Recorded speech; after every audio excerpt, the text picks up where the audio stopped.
Do you want to enable voice translate on Instagram Reels? You can turn on voice translation on Instagram video with just a few simple steps. Before we begin, please like this video and subscribe to our channel. I've also included some helpful tools and apps in the description, so be sure to check them out. To enable voice translation on Instagram Reels, first, open the Instagram app on your mobile device. Once you're on Instagram, tap on the plus icon at the bottom.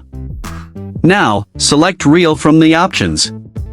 Record a new video or choose an existing video from your gallery to upload. Once the video is added, edit the video by adding stickers, text, or emojis. When the video is ready, tap on the next button. Now, scroll down and tap on More Options. A new screen will appear with different settings.